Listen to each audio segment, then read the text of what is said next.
Itu kedudukan ibu sangat tinggi. Walaupun dia alim ulama, pejuang, pejihad, hebat. Kalau tidak syurga, kena cerita macam tadi, macam Al-Qamah tadi. Kena macam, ingat balik cerita Al-Qamah.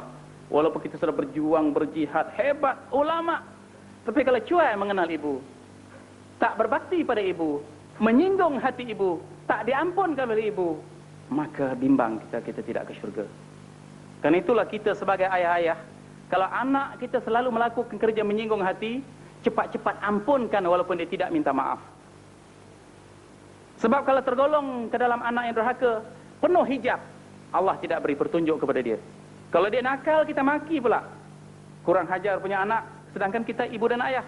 Tak selamat kamu, insya-Allah tak selamat dunia dan akhirat. Jadi ibu jangan gunakan ini.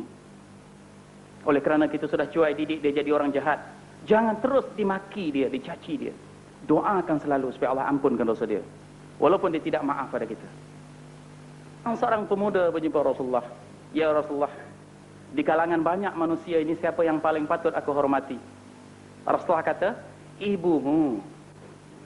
Selepas ibu, siapa pula yang patut saya hormati ya Rasulullah? Ibumu. Selepas ibu, siapa pula ya Rasulullah? Ibumu. Selepas ibu, siapa pula ya Rasulullah? Ayahmu. Rasulullah menekankan 3 kali. Hormati ibu, hormati ibu, hormati ibu, baru hormati ayah, saudara-saudara sekalian. 3 kali. Penekanan 3 kali. Menunjukkan sangat berat hukumnya supaya kita mentaati ibu. Kerana itu dalam urusan kita dengan ibu dan ayah, kalau kedua-duanya memerintahkan kita serentak, kena pandai raih. Ayah suruh kita pergi kedai nak beli curut sebab ayah kita suka berasap. Mak suruh kita ambil kayu api dan sebagainya. Kedua-duanya kita sambut. Ya ibu, ya ayah. Nanti ayah saya ambil kayu api sebentar. Dulukan ibu. Bukan untuk ayah, jangan. Bukan. Ditunda selepas ibu. Jangan kata nanti ayah 3 perintah ibu baru 1 perintah ayah. Itu tak betul. Ngamuk orang tua tu nanti. Kita ketundakan saja. Begitu. Kemudian datang seorang pemuda berjumpa Rasulullah. Wahai Rasulullah, saya nak ikutmu pergi berjuang, berjihad fi sabilillah.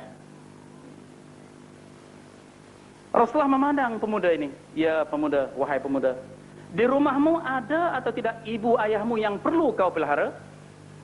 Kata pemuda itu, ada ya Rasulullah. Apa kata Rasulullah? Wahai pemuda, kamu pergi balik. Kamu pelihara kedua orang tuamu, kamu dapat pahala seperti jihad fi sabilillah. Jadi saudara lihat, di antara 2 pilihan ini pun, ketika ibu yang sudah tua yang perlu kita pelihara, dengan jihad fi sabilillah untuk menegakkan Islam, Rasulullah suruh pilih layan ibu ayah yang sudah tua dapat pahala jihad fi sabilillah. Malah ini yang lebih dipilih. Jadi jelaslah kepada kita, kalau orang lari daripada jihad fi sabilillah, lari daripada medan perang sampai sudah tidak bertobat, maka dia tidak ke syurga.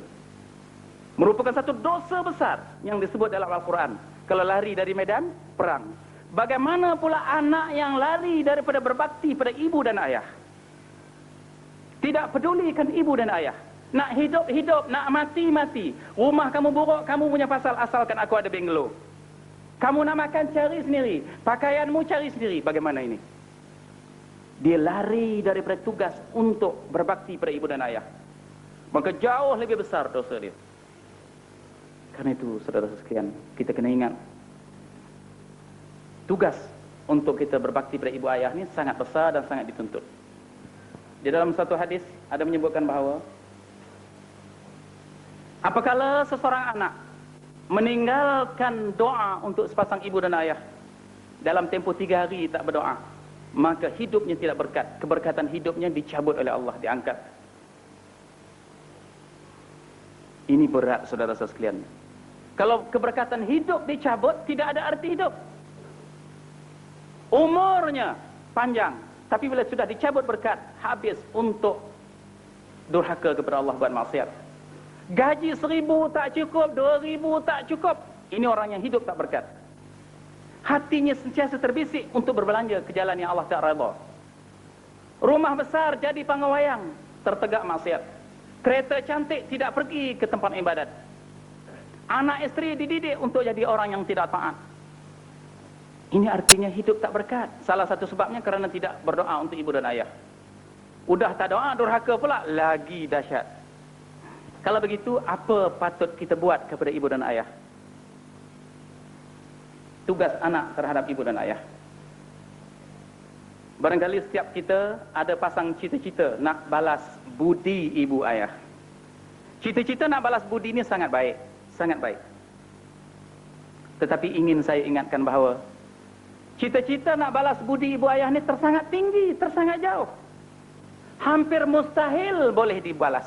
Budi ibu sama sekali tidak kita boleh balas. Boleh kita kandungkan ibu? Tak boleh. Boleh kita lahirkan ibu? Tak boleh. Boleh kita jaga ibu seperti ibu jaga kita di sepanjang malam? Sekejap terjaga tengok ibu kita. Sihat tak sihat? Menangis ke tak menangis ibu kita? Kita paling awal bangun waktu pagi boleh? Tak boleh. Semua tak boleh buat. Pernah seumur hidup gantungkan kelambu ibu sekali? Jangan angkat tangan, malu. Malu. Berat saudara sekalian, nak balas budi susah sungguh. Tidak mungkin dapat balas budi. Paling baik dia boleh buat, dia hantar setiap bulan. RM50 atau RM100. Setengah tu RM10 pun tidak hantar. Allah, berat sangat. Jadi kalau RM50 atau RM100 kita sangka dah bayar budi, balas budi, Allah silapnya. Bukan itu yang ibu ayah tunggu. Budi bukan itu. Yang ibu beri lain. Pengorbanan dan kasih sayang, bukan duit. Ini yang kita kena beri. Layanannya, akhlaknya, perkataannya, tingkah lakunya, doanya. Lepas ini saya akan ceritakan apa patut buat untuk ibu dan ayah. Jadi jelas kepada kita, kalau kita nak balas budi ibu ayah, tidak mungkin, tidak mungkin. Apa yang boleh kita buat? Hanya berbakti saja saudara sekalian. Kita hanya boleh beri bakti dan sumbangan, bukan balas budi. Tetapi cita-cita nak balas budi itu baik. Jadi saudara sekalian, kalau kita nak balas budi ibu dan ayah, bolehlah kita rujuk balik nanti di dalam Al-Quran, ayat Al-Isra, ayat 23 dan 24, begitu di dalam surah Luqman, ayat 14. Ada diceritakan Tuhan di dalam Quran tentang tugas kita terhadap ibu dan ayah.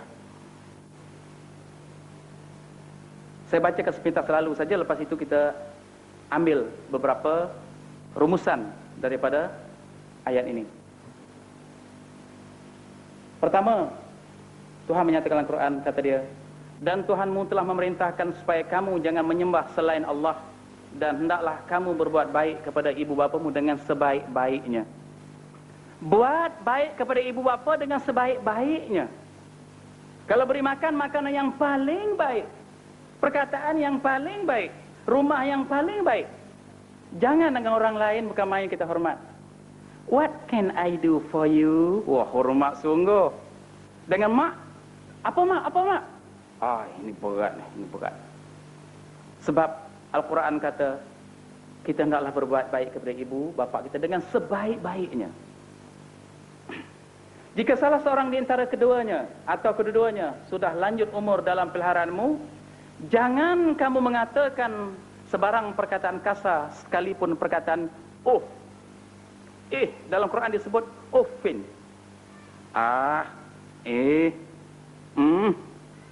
Ini perkataan yang Quran kata, jangan